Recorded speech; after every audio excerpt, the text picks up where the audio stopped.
Hello everyone, welcome to my YouTube channel. My name is Pycerus, and in today's video we're going to be talking about the Skinwalker. I was recommended this again from a friend, but I'm not going to mention him as I mentioned him previously before. But I hope you guys enjoyed this video. And also, before we do go into this video, don't forget to check out my Twitch. Just pretty much look up twitch.tv. Go to the search engine, look up Pycerus. First thing pops up, I'm not too sure, but first thing that pops up is me. Hit that follow button and get some live content from me. Anywho, let's get into this video. My father told me a story once. I'll never forget it for a few reasons. I think it's the first story he ever told me as a child. It's also the story of how my grandfather died, but honestly, that isn't the reason. You hear stories on TV, or sometimes you overhear something in a public place. People talk about ghosts and aliens, and you think to yourself, that ain't real. They're making it up, or they're mistaken, or they're crazy, or something like that. You just can't believe it. That is, until something happens. Something that brings it all together, connects the dots in a way you didn't think of before. Maybe it happens to you, or maybe you hear the same story again and again from different people. It doesn't take long for the world to become a lot bigger than you thought it was. As I said, this is a story from my father told me, but I never believed it. Even though he swore up and down it was true. It wasn't until I started clicking around the internet that I started to believe. I started to hear other stories, just like the one my father told me. It didn't take me long to believe after that. That's not what my father called it. Of course, he's never used the internet in his life. He wouldn't know what the online community had taken to calling it. When he chose to call it something other than it or that thing, he called it a skinwalker. After an old Cherokee tale his grandfather told him. But I'll tell you the story, the way he told it to me. We were out hunting one night in the woods surrounding the dairy farm in Ohio where we lived at the time. He'd tell me. We were tracking coyotes. We'd kill them for $50 a skin. They'd kill calves sometimes. We do it every night because we need the money. Sometimes while we were out, we'd come on a deer and kill it. Our landlord didn't mind, and it could feed our family for a few nights and save us some money. Anyway, we were done making our rounds and heading home, walking because we didn't have a car or a four-wheeler back then. We'd cut through the woods. That's when we came upon it. Blood everywhere, splattered on the trees, in the grass, in the creek, everywhere. At first, we figured it was a pack of coyotes. We'd seen how sometimes when they were able to scavenge for whatever reason, they started hunting deer or cattle out of desperation. The worst was when they bred with feral dogs, but this wasn't like that. You see, when a pack of dogs, wolves, or coyotes attack something, they do it right. They'll pick off one that's weak, sick, or old, or just small. They'll hunt it, draw it into a corner someplace it can get out, and they'll run it right into the biggest one, the alpha. And the deer will never see that alpha. It might hear it, but it won't see it. All of a sudden, its throat will be torn out, and it'll drop dead. It's quick, and it's clean. That wasn't what happened here. Something had come upon a group of deer. Coyotes won't attack a group. Wolves wouldn't either. They didn't get too much of a fight. There were three bodies just torn apart. You'd see a head or a torso here, a leg there. Predators don't do that. They don't leave scraps behind. Whoever had done this hadn't done it for food. It had done it for fun. But we didn't know that at the time, of course. We just saw a bunch of carcasses and figured it's something we had to take care of. I remember my dad telling me to go home that he thought it was the work of a pack of feral dogs, but I wasn't leaving him, and I damn sure wasn't hiking through 2 miles of woods alone in the dark with nothing but .22 and a pocket knife. I was only 13 at the time, so a .22 rifle was the only gun I could reliably use. Dad had the shotgun, and I wasn't going anywhere without it or him. It took me a while to convince him, but finally we began tracking whatever it did that. It wasn't hard either. We just followed the blood. Either that thing bled a deer before it got away, or it dragged one for a mile. I don't know. What I do now? Do know is that I'd never seen my dad scared before the night. We started hearing the most horrible sounds. Now, I've been in a lot of woods in my life, and I've been all over the world, but I ain't never heard noises like I heard that night. I heard things screaming. I heard deer, fox, rabbits, raccoons, and birds, all of them afraid of something, and hightailing it. Keep in mind, this is maybe 12 or 1 o'clock in the morning, except for the fox and some birds. Nothing was supposed to be awake at that hour, but they weren't just awake, mind you. They were on the run. That night I saw flocks of birds fly straight into the trees trying to escape something. We came upon a pack of coyotes and nearly shot a couple thinking they had their eyes on us. Then we saw they were running in front of and from someone. Nothing toward us. They didn't even notice us and went right past. And then some deer did the same, and some rabbits, squirrels, and foxes, even a couple of wild hogs. These critters were supposed to be hunting at each other, and the only thing they cared about was getting as far away from there as possible. We should have put 2 and 2 together, and maybe whatever we were tracking wasn't something we were supposed to see. It wasn't something we could kill. To this day, I don't know why we didn't just go home. I guess we were curious. I think that was my dad's nature, to go toward trouble, to fight.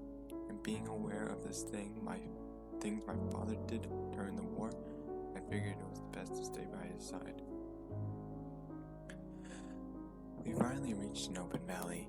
It was normally a soy field, but it wasn't in season, so it was just flat dirt. That's when we saw the tracks. Animals fleeing the forest had leveled everything in their path, but where that deer blood was, nothing had taken a single step. It was like whatever was responsible had left it for us to find. The tracks were shallow. Whatever it was couldn't have weighed more than 100 pounds, but that didn't mean much. Bobcat weighing 40 pounds, soaking wet can tear out your throat if you ain't careful. In fact, this thing was on the lighter side, just meant it was probably quick and was going to be tough to hit. So, we followed the tracks and it didn't take us long to find where they led. There's an old schoolhouse that sits on the top of a hill. Half of it had been ripped out by a tornado, but nobody lived there, not for a long time. Sometimes we caught homeless people in there, or drug addicts, looking for a safe place to shoot up. We figured maybe that was it. Maybe it was some sick kid running behind, but we didn't think that for long. When we got to within 50 yards, we heard a noise, a sort of screech made up of 2 different sounds. One was a high-pitched, and another was a low growl. It was making both sounds at the same time, if that makes any sense. We approached to within 20 yards, and we heard nothing. Another sound, different this time. I remember thinking that it sounded like paper being torn apart, while someone was swinging water back and forth in a bucket. Dad looked at me, knelt down, and whispered. He told me I had to stay behind him, because we're about to corner our prey. Any animal will fight when it's cornered, especially a predator. But we can tell by the tracks that there's only one. He tells me it's probably a single feral dog, most likely rabbit. The plan, he said, was to sneak up on it while it was eating, shoot it, and then keep shooting it till it didn't move anymore, and slit its throat. And if it got to Dad, it was my job to shoot or stab it to get it off of him. So he walked up with me right behind me. He walked up with me right behind him, just a tad to the side, so I can see what it is. I wish to this day I hadn't.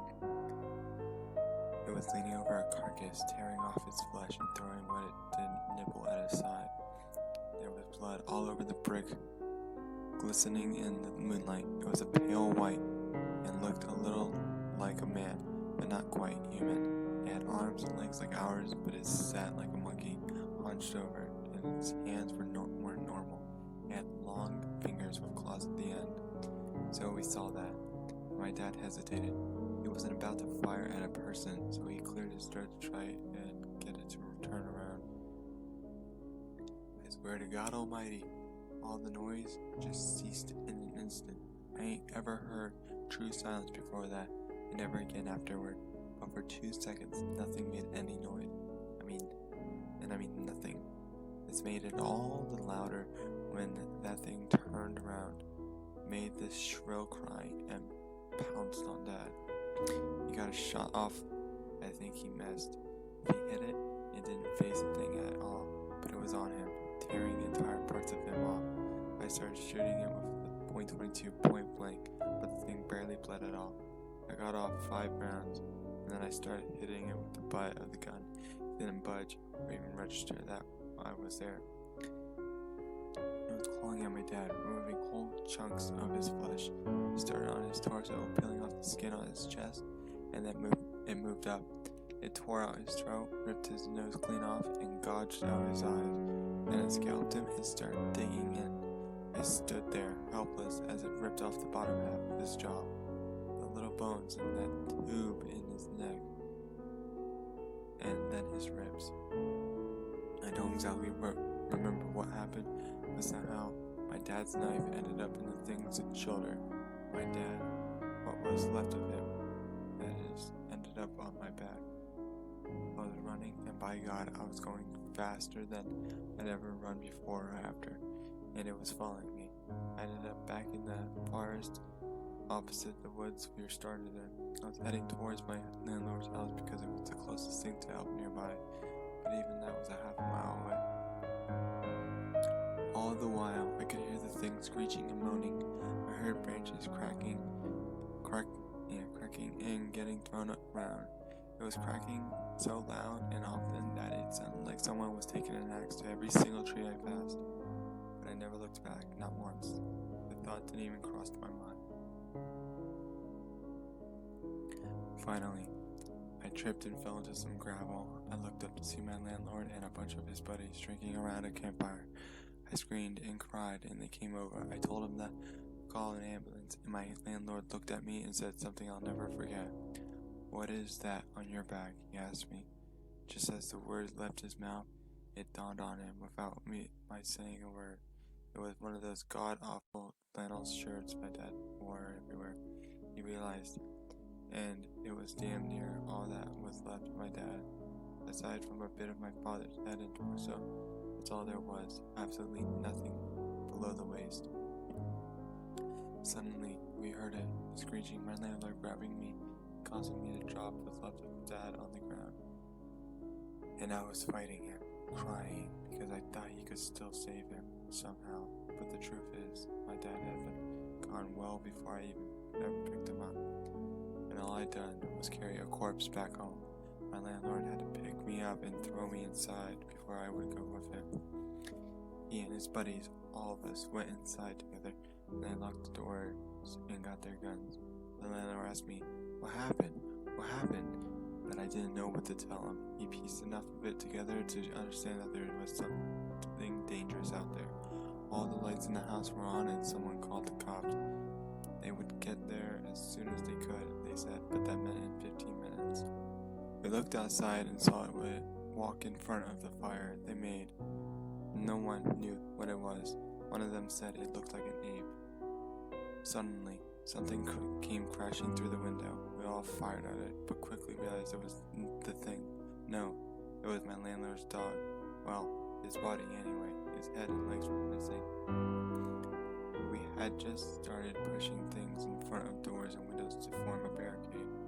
And when we heard something in the garage, I remember one of his friends saying that the doors were open. We heard metal and glass being ripped and smashed. We dragged the couch and TV in front of the door to the garage for added measure.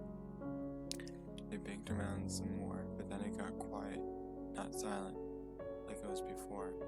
We could hear it move around some, and the guys were talking, making sure their guns were ready. Someone handed me a pistol. No sooner had I cocked the hammer back when we heard something shatter upstairs. Then we heard it screech again, except this time it was louder and it didn't echo and fade out because it was inside. We all rushed to the one door that led up the stairs. I'm sorry guys for that. And we got it to it just as that thing did. It opened it just a bit, and 4 or 5 men just slammed into it. It managed to get its hand through. Someone with a shotgun took care of that, put the barrel right up to its wrist and pulled the trigger below its hand clean off. That only pissed it off though. It started shoving that door, clawing, and we were on one side, pushing as best as we could, and it was on the other doing the same. The wood wasn't going to hold, so someone told us to keep our heads down. Suddenly the top half of the door was gone and my ears were ringing.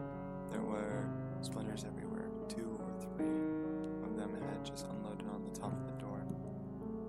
I don't really know where it went after that. The police got there. I was still glued to what was left of the door. The cell was up before they pried me loose.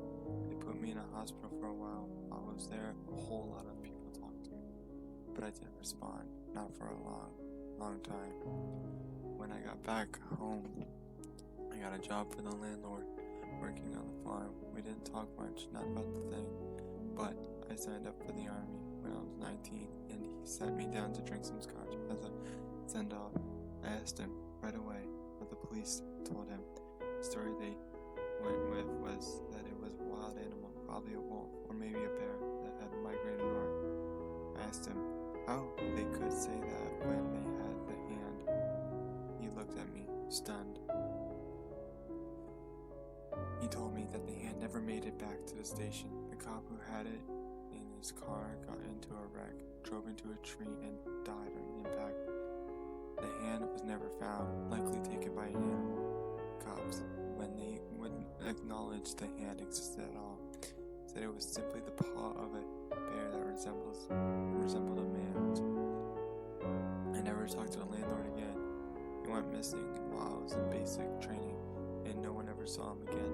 There were rumors that he owed some people some money and skipped town, but I don't think it's that simple. As for me, I never went back to those woods. I wouldn't even if I had the whole goddamn U.S. Army at my back. That was the extent of what my father told me about the incident of the woods. There was just one problem, however. My father lied. When my mother died, I don't think my father felt he had anything left, and that he might as well settle old scores. He returned to the woods, and he never came back either.